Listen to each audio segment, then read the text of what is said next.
Hi friends, പുതിയൊരു വീഡിയോയിലേക്ക് സ്വാഗതം. ഇന്നത്തെ വീഡിയോയിൽ കാണിക്കുന്നത് സ്കേർട്ടിൻ്റെ കട്ടിങ്ങും സ്റ്റിച്ചിങ്ങുമാണ്.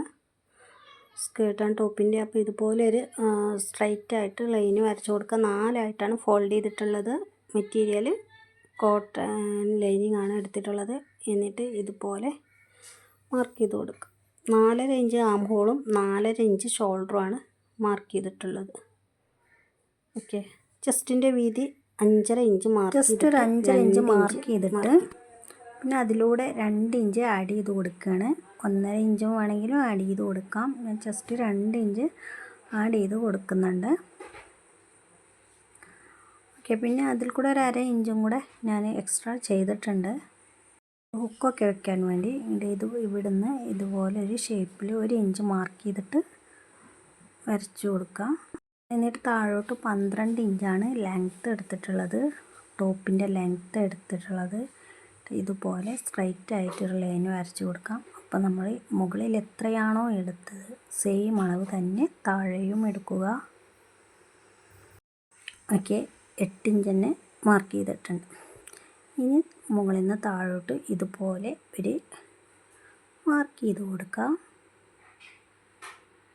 ഓക്കെ, ഇനി നമുക്ക് നെക്കിൻ്റെ വിടുത്താണ് നോക്കേണ്ടത്. നെക്കിൻ്റെ വിടുത്ത് 2 ഇഞ്ചാണ് മാർക്ക് ചെയ്തിട്ടുള്ളത്. ഫ്രണ്ട് നെക്കാണ്. ബാക്ക് നെക്കിലെ ലെങ്ത്ത് ഞാൻ കൊടുത്തിട്ടുള്ളത് ഒരു 3 ഇഞ്ചാണ് കൊടുത്തിട്ടുള്ളത്. ഫ്രണ്ട് നെക്കായിട്ട് വന്നിട്ടുള്ളത് 3.5 ഇഞ്ചാണ് ഫ്രണ്ട് നെക്ക് കൊടുക്കുന്നത്. അങ്ങനെ ഫ്രണ്ടിൽ ഇതുപോലെയാണ് മാർക്ക് ചെയ്യുന്നത്. ഓക്കെ, അങ്ങനെ ബാക്കും ഫ്രണ്ടും നമ്മൾ മാർക്ക് ചെയ്തിട്ടുണ്ട്. ഇനി ഇതുപോലെ ഒരു ഷേപ്പ് വരച്ച് കൊടുക്കുകയാണ് ചെയ്യുന്നത്. എന്നിട്ട് നമുക്ക് ഇതൊന്ന് കട്ട് ചെയ്തെടുക്കാം. ഫുള്ളായിട്ട് കട്ട് ചെയ്യാം. ബാക്ക് പീസും ഫ്രണ്ട് പീസും ലൈനിങ് ആണ് കട്ട് ചെയ്യുന്നത്. എല്ലാം ഒരുമിച്ച് വെച്ചിട്ടാണ് കട്ട് ചെയ്യുന്നത്. ഫ്രണ്ടും ബാക്കും ഒരുമിച്ച് കട്ട് ചെയ്യുകയാണ് ചെയ്യുന്നത്. ഇനി ബാക്കിലെ നെക്ക് നമുക്ക് ജസ്റ്റ് ഒന്ന് ഇതുപോലെ കട്ട് ചെയ്ത് മാറ്റാം. അതും ബാക്ക് ഫ്രണ്ടും വെച്ചിട്ട് തന്നെയാണ് ചെയ്യുന്നത്. ഓക്കെ, നമുക്ക് ഫ്രണ്ട് ഭാഗം കട്ട് ചെയ്യുമ്പോൾ ഇതുപോലെ ഒരു ഷേപ്പ് എക്സ്ട്രാ ഒന്നും കൂടെ കൊടുക്കുക ആ മോളിൻ്റെ അവിടെ. എന്നിട്ട് നമ്മൾ ബാക്ക് പീസ് മാറ്റി വയ്ക്കുക. എന്നിട്ട് ഫ്രണ്ട് പോർഷന് ഇതുപോലെ വെച്ചിട്ട് ആ മോളും പിന്നെ നെക്കിൻ്റെ ലെങ്ത്തും എക്സ്ട്രാ വരുന്നത് ജസ്റ്റ് ഒന്ന് കട്ട് ചെയ്ത് മാറ്റാം. അപ്പോൾ ബാക്ക് പീസും ഫ്രണ്ട് പീസും ഇതുപോലെ ലൈനിങ് മാത്രമായിട്ടാണ് നമ്മൾ കട്ട് ചെയ്ത് എടുത്തിട്ടുള്ളത്. ഇനി നമ്മൾ ഇതിൻ്റെ വർക്ക് പീസാണ് ചെയ്യുന്നത്. ഓക്കെ, മെയിൻ വർക്ക് പീസ് വെച്ചിട്ട് നമ്മൾ ഇതുപോലെ ലൈനിങ് വെച്ചിട്ട് അറ്റാച്ച് ചെയ്ത് കൊടുക്കുകയാണ് ചെയ്യുന്നത്. അപ്പോൾ നമ്മൾ ഇതുപോലെ വെച്ചിട്ട് ഇത് ഫോൾഡ് ചെയ്ത് വെക്കുക. എന്നിട്ട് ഇതിൻ്റെ മുകളിൽ ലൈനിങ് വെച്ചിട്ട് സെയിം ആയിട്ട് തന്നെ അളവിൽ കട്ട് ചെയ്തെടുക്കാം. അതുപോലെ ബാക്ക് പീസും ഫ്രണ്ട് പീസും സെയിം ആയിട്ട് കട്ട് ചെയ്തെടുത്തിട്ടുണ്ട്. ഇനി നമ്മൾ ഇവിടുന്ന് ഇതിൻ്റെ ഷോൾഡറിൻ്റെ ഭാഗത്ത് നിന്ന് ഒരു 2.5 ഇഞ്ച് മാർക്ക് ചെയ്ത് കൊടുക്കാം.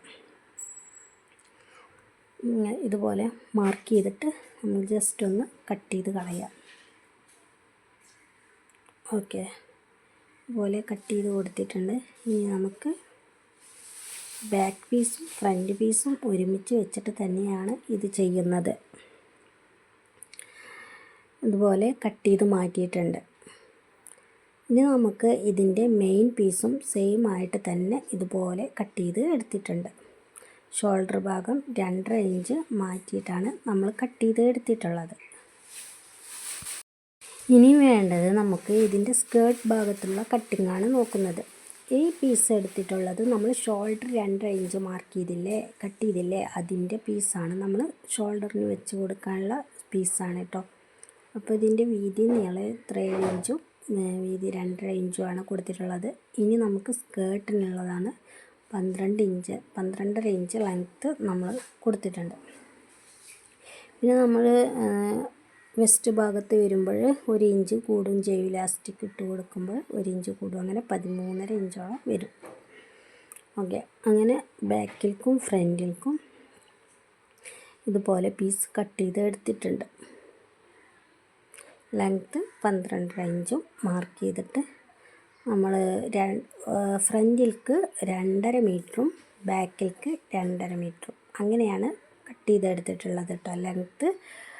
പിന്നെ അതിൻ്റെ അകത്തും കൂടെ ഒരു ലെയറും കൂടെ വെക്കുന്നുണ്ട്. അത് അകത്ത് 2 മീറ്ററും പിന്നെ ഫ്രണ്ടിൽ 2 മീറ്ററും ബാക്കിൽ 2 മീറ്ററും, അങ്ങനെ ടോട്ടലി 4 മീറ്ററാണ് അകത്ത് വരുന്നത്. അതിൻ്റെ ഏറ്റവും പുറത്തായിട്ട് വരുന്നത് 2.5 മീറ്റർ വീതം വെച്ച് 5 മീറ്ററാണ് വരുന്നത്. ഓക്കെ, നെറ്റിൽ തന്നെ 2 സ്റ്റെപ്പായിട്ടാണ് വെച്ച് കൊടുക്കുന്നത്. ഒന്നും കൂടെ പഫി ആയിട്ട് നിൽക്കാൻ വേണ്ടിയാണ് അങ്ങനെ ചെയ്യുന്നത് കേട്ടോ. പിന്നെ ലൈനിങ് വരുന്നത് 1.5 മീറ്റർ ആയിട്ടാണ് ലൈനിങ് കൊടുക്കുന്നത്. ഫ്രണ്ടിൽക്കും 1.5 മീറ്റർ, ബാക്കിൽക്കും 1.5 മീറ്റർ. സ്കേർട്ടിൻ്റെ ഭാഗത്താണ് പറയുന്നത്. നമ്മൾ കട്ട് ചെയ്ത ഓരോ പീസും കാണിക്കാം. ഇത് ലൈനിങ്, പിന്നെ മെയിൻ ക്ലോത്ത്, പിന്നെ നമ്മളെ യോക്കി ഭാഗം എല്ലാം നമ്മൾ കട്ട് ചെയ്തെടുത്തിട്ട് നമുക്ക് സ്റ്റിച്ചിങ്ങിലേക്ക് കിടക്കാം. ഇതിൻ്റെ ഇതുപോലെ ഫോൾഡ് ചെയ്തിട്ട് സ്റ്റിച്ച് ചെയ്ത് കൊടുക്കാം. ഓക്കെ, ഇനി നമ്മളിത് സ്റ്റിച്ച് ചെയ്തെടുത്തിട്ടുണ്ട്. ഇത് നമുക്കൊന്ന് ഫോൾഡ് ചെയ്തിടാം. നമ്മൾ ഷോൾഡറിൻ്റെ അവിടെ വെക്കാൻ വേണ്ടിയിട്ട് ഇനി നമുക്ക് മെയിൻ ക്ലോത്ത് എടുക്കാം. ഇതുപോലെ വെച്ചിട്ടുണ്ട്. നല്ല വശമാണ് വെച്ചിട്ടുള്ളത്. അതിൻ്റെ മുകളിൽ ലൈനിങ് വെച്ച് കൊടുക്കാം. എന്നിട്ട് ഇത് നമ്മൾ ഈ പീസ് എടുത്തത് അകത്തായിട്ട് വെച്ച് കൊടുക്കാം. ഇതുപോലെ വെച്ച് കൊടുത്തിട്ട് നമ്മളിത് സ്റ്റിച്ച് ചെയ്ത് കൊടുക്കുകയാണ് ചെയ്യുന്നത്. ചെറിയ ഒരു 1/2 ഇഞ്ച് പുറത്തേക്ക് വെച്ചിട്ട് വേണം നമ്മൾ ആ പീസ് സ്റ്റിച്ച് ചെയ്തെടുക്കാൻ. ഇതുപോലെ സ്റ്റിച്ച് ചെയ്തെടുത്തിട്ട് നമ്മൾ ഇതുപോലെ ചെറിയ കട്ടിങ് കൊടുക്കണം. നമ്മളെ സ്റ്റിച്ചുമ്പോൾ കൊള്ളാതെ വേണം ഈ കട്ടിങ് കൊടുക്കാൻ. അങ്ങനെ 2 വശത്ത് നമ്മൾ ഇതുപോലെ കട്ടിങ് കൊടുക്കുകയാണ് ചെയ്യുന്നത്. ഓക്കെ, ഇനി ഇത് നമ്മൾ തിരിച്ചിട്ട് കൊടുക്കാം. അപ്പോൾ ഇതുപോലെ നമുക്ക് കിട്ടും. ഇതുപോലെ കറക്റ്റിന് വെച്ച് കൊടുത്തിട്ട് പിന്നീട് നമുക്ക് ഇതിൻ്റെ മുകളിലൂടെ ജസ്റ്റ് ഒന്ന് പതിച്ചടിക്കാം. ഓക്കെ, ഇനി നെക്സ്റ്റ് പീസും ഇതുപോലെ വെച്ച് കൊടുക്കാം. എന്നിട്ട് അതിൻ്റെ നമ്മൾ നേരത്തെ സ്റ്റിച്ച് വെച്ചത് നല്ല വശവും ചേർത്ത് വയ്ക്കുക. എന്നിട്ട് ഇതുപോലെ വെക്കുക. എന്നിട്ട് സ്റ്റിച്ച് ചെയ്ത് കൊടുക്കുക. ഓക്കെ, എന്നിട്ട് നമുക്കിത് തിരിച്ചെടുക്കാം. ഇതുപോലെ ചെറിയ കട്ടിങ് ഇട്ട് കൊടുത്തതിന് ശേഷം 4 വശത്തും ഇതുപോലെ സ്റ്റിച്ച് കൊള്ളാതെ ഇട്ട് കൊടുത്തിട്ട് ഇതുപോലെ തിരിച്ചിട്ട് കൊടുക്കാം. ഓക്കെ, കണ്ടില്ലേ, ഇതുപോലെ ആയിരിക്കും നമുക്ക് കിട്ടുക. ഇനി നമുക്ക് ഇതും ഇതിൻ്റെ മുകളിലൂടെ ജസ്റ്റ് ഒന്ന് നമുക്ക് പതിച്ചടിക്കാം. അങ്ങനെ ഇത് നമ്മൾ പതിച്ചടിച്ച് എടുത്തിട്ടുണ്ട്. ഓക്കെ, നല്ല ഫിനിഷിങ്ങിൽ തന്നെ നമുക്ക് കിട്ടിയിട്ടുണ്ട്. ഇനി നമുക്ക് വേണ്ടത് ബാക്ക് വശത്ത് ജസ്റ്റ് ഒരു കട്ടിങ് കൊടുക്കുകയാണ് ചെയ്യുന്നത്. കാരണം അവിടെ ഹുക്കാണ് നമ്മൾ കൊടുക്കുന്നത്. സ്കേർട്ടും ടോപ്പും ചെയ്യുമ്പോൾ നമുക്ക് ഏറ്റവും ബെറ്റർ ആയിട്ടുള്ളത് ഹുക്ക് കൊടുക്കലാണ്. സിബിനേക്കാളും ഭംഗി കിട്ടുക നമ്മൾ ഹുക്ക് കൊടുത്താലാണ്. അപ്പോൾ നമ്മൾ ഇതുപോലെ കട്ട് ചെയ്തെടുത്തിട്ടുണ്ട്. ഇനി ഇതുപോലെ ലെങ്ത്ത് നമ്മൾ കൊടുത്തിട്ടുള്ളത് ഒരു 10 ഇഞ്ച് ലെങ്ത്ത് എടുത്തിട്ടുണ്ട്. അത്രയൊന്നും ആവശ്യമില്ല. പിന്നെ ബാക്ക് വീതി 2 ഇഞ്ചാണ് നമ്മൾ മാർക്ക് ചെയ്യുന്നത്. ഇനി ഇതുപോലെ ഒന്ന് ജസ്റ്റ് ഫോൾഡ് ചെയ്തിട്ട് നമ്മൾ ഇതുപോലെ വെച്ച് കൊടുക്കാം. കണ്ടില്ലേ, ഇതുപോലെ വെച്ച് സ്റ്റിച്ച് ചെയ്തിട്ട് പിന്നീട് അത് തിരിച്ചിട്ടിട്ട് ഒന്ന് സ്റ്റിച്ച് ചെയ്യുക. അപ്പോൾ ആ പീസ് താഴേക്കായിട്ട് പോകും. പിന്നെ ലെഫ്റ്റ് സൈഡിൽ ഇതുപോലെ തന്നെ വെച്ചിട്ട് താഴെ ഒന്ന് മുകളിലോട്ട് ഇതുപോലെ വെച്ചിട്ട് സ്റ്റിച്ച് ചെയ്യുക. അപ്പോൾ ആ പീസ് നമ്മൾ മുകളിലോട്ടായിട്ട് വെച്ച് കൊടുക്കും. ആ മുകളിലാണ് നമ്മൾ ഇവിടെ ഹുക്ക് വെച്ച് കൊടുക്കുന്നത്. ഓക്കെ, ഇനി നമുക്ക് സ്കേർട്ടിൻ്റെ ഭാഗം നോക്കാം. സ്കേർട്ട് ഇതുപോലെ വയ്ക്കുക. ഇതുപോലെ കണ്ടില്ലേ, ലോങ് സ്റ്റിച്ച് ഇട്ടിട്ടാണ് 2 ലെയറിൽ ലോങ് സ്റ്റിച്ച് ഇട്ട് കൊടുക്കുകയാണ് ചെയ്തിട്ടുള്ളത്. നമുക്ക് എളുപ്പത്തിൽ ചെറിയ നെറിവ് ഇടാൻ വേണ്ടിയാണ് അങ്ങനെ ചെയ്യുന്നത്. എന്നിട്ട് നമ്മൾ ആ ലോങ് സ്റ്റിച്ചിൽ നിന്ന് ഓരോ നൂലെടുത്തിട്ട് ഇതുപോലെ വലിച്ചു കൊടുക്കുക. ഇതുപോലെ വലിച്ചു കൊടുക്കുകയാണ് ചെയ്യുന്നത്. ഓക്കെ, ഇതാ ഫ്രണ്ടും ബാക്കും അതുപോലെ തന്നെയാണ് ലൈനിങ്ങും ചെയ്തിട്ടുള്ളത്. ഇപ്പോൾ എല്ലാ പീസും ഇതുപോലെ നമ്മൾ നൂലിട്ട് വലിച്ചിട്ടാണ് ഞെറിവ് എടുത്തിട്ടുള്ളത്. അപ്പോൾ ബാക്കിലും ഫ്രണ്ടിലും വെക്കാൻ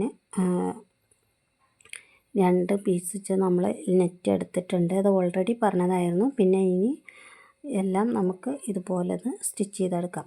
ആദ്യം ലൈനിങ് തമ്മിൽ സ്റ്റിച്ച് ചെയ്തെടുത്തിട്ടുണ്ട്. ഇനി അകത്ത് വെക്കാനുള്ള നെറ്റും നമ്മൾ എക്സ്ട്രാ പീസ് സ്റ്റിച്ച് ചെയ്തെടുത്തിട്ടുണ്ട്. രണ്ട് വശവും ചേർത്ത് സ്റ്റിച്ച് ചെയ്തെടുക്കുകയാണ് ചെയ്തിട്ടുള്ളത്. ഓക്കെ, ഇതുപോലെ വെച്ച് കൊടുക്കാം. ഇനി നമുക്ക് ഒരു പീസും കൂടെ നമുക്കിതിൽ ആഡ് ചെയ്യാനുണ്ട്. ഇതിൽ സ്റ്റിഫ് നെറ്റോ കാര്യങ്ങളോ ഒന്നും വെക്കുന്നില്ല, കോട്ടൺ ലൈനിങ് ഒന്നുമില്ല, ഇതുപോലെ വെക്കുക. ഓക്കെ, ഇനി നമുക്ക് ഇതിന് ചുറ്റും ഒരു സ്റ്റിച്ചിങ് കൊടുക്കുക. നല്ല ഫിനിഷിങ് കിട്ടാൻ വേണ്ടിയിട്ട് ചുറ്റും ഒരു സ്റ്റിച്ച് ഇട്ട് കൊടുക്കുക. ഇതുപോലെ 3 ലെയറും ഒരുമിച്ച് വെച്ചാണ് സ്റ്റിച്ച് ചെയ്തെടുക്കേണ്ടത്. ഇതുപോലെ 3ഉം ഒരുമിച്ച് വെച്ച് സ്റ്റിച്ച് ചെയ്ത് എടുത്തിട്ടുണ്ട്. ഇനി അതിന് ശേഷം ഇതുപോലെ ഒരു പീസ് എടുക്കാം. നമുക്ക് സാറ്റിൻ ഉണ്ടെങ്കിൽ അതാണ് ഏറ്റവും നല്ലത്. ഇത് ക്രൈപ്പിൻ്റെ മെറ്റീരിയലാണ് ലൈനിങ് എടുത്തിട്ടുള്ളത്, അപ്പോൾ ക്രൈപ്പ് തന്നെയാണ് വെക്കുന്നത്. ഓക്കെ, അപ്പോൾ ഇതുപോലെ നമ്മൾ സ്റ്റിച്ച് ചെയ്ത് കൊടുക്കുകയാണ് ചെയ്യുന്നത്. എന്നിട്ട് ഇതുപോലെ ഫോൾഡ് ചെയ്ത് കഴിഞ്ഞ് നമ്മൾ ഇതിൽ ഇലാസ്റ്റിക് ഇട്ട് കൊടുക്കുകയാണ് ചെയ്യുന്നത്. ഇതുപോലെ സ്റ്റിച്ച് ചെയ്തെടുത്തിട്ടുണ്ട്. ഇനി ഇലാസ്റ്റിക് ഇട്ട് കൊടുക്കുകയാണ് ഇതിൽ ചെയ്യാൻ. അപ്പോൾ ഇലാസ്റ്റിക്കിൻ്റെ നീളം വീതി നോക്കാം. അപ്പോൾ ഇലാസ്റ്റിക്കിൻ്റെ നീളമായിട്ട് എടുത്തിട്ടുള്ളത് ഒരു 16 ഇഞ്ചാണ് എടുത്തിട്ടുള്ളത്. 1 സൈഡല്ല 2 സൈഡും കൂടെ 16 ഇഞ്ചായിട്ടാണ് എടുത്തിട്ടുള്ളത്. ഓക്കെ, ഇനി നമ്മളതിൽ ഇലാസ്റ്റിക് ഇട്ട് കൊടുത്തിട്ടുണ്ട്. പിന്നെ നമ്മൾ ഇതേപോലെ നമ്മളതിൻ്റെ ബാക്ക് നമ്മൾ സ്റ്റിച്ച് ചെയ്ത് എടുത്തിട്ടുണ്ട്. ടോപ്പിൻ്റെ പിന്നെ താഴ്ഭാഗത്തും ക്രോപ്പ് ടോപ്പിൻ്റെ താഴ്വശത്തും. പിന്നെ ഇത് നല്ല വശം വെച്ചിട്ട് നമ്മൾ ജസ്റ്റ് ഒന്ന് സൈഡ് സ്റ്റിച്ച് ചെയ്തെടുക്കുകയാണ് ചെയ്യുന്നത്, നല്ല വശത്ത് കൂടെ കേട്ടോ. കാരണം ഇനി നമ്മളത് തിരിച്ചിടുക. എന്നിട്ട് നമ്മൾ കുറച്ചും കൂടെ ഈ സൈഡിലൂടെ ഒന്ന് സ്റ്റിച്ച് ചെയ്ത് കൊടുക്കുകയാണ് ചെയ്യുന്നത്. അങ്ങനെ ചെയ്യുന്നത് തയ്യൽ തുമ്പ് അകത്ത് വരാതിരിക്കുന്ന രീതിയിലാണ് ചെയ്യുന്നത്. അങ്ങനെയാകുമ്പോൾ കുട്ടികൾക്ക് മേലെ സീക്വൻസ് പിടിക്കൊന്നും ചെയ്യൂല, അപ്പോൾ പ്രോബ്ലംസ് ഒന്നും ഉണ്ടാവില്ല. അപ്പോൾ അതിനാണ് അങ്ങനെ സ്റ്റിച്ചിങ് കൊടുക്കുന്നത്. ഓക്കെ, അപ്പോൾ നമ്മൾ സ്കേർട്ടിൻ്റെ യോക്കി ഭാഗം ക്രോപ്പ് ടോപ്പ് ചെയ്ത് കഴിഞ്ഞിട്ടുണ്ട്. ഇതാണ് നമ്മുടെ ഫൈനൽ ലുക്കായിട്ട് കാണുന്നത്. വീഡിയോ ഇഷ്ടപ്പെട്ടാൽ ലൈക്ക് ചെയ്യുക, സപ്പോർട്ട് ചെയ്യുക. ഓക്കെ.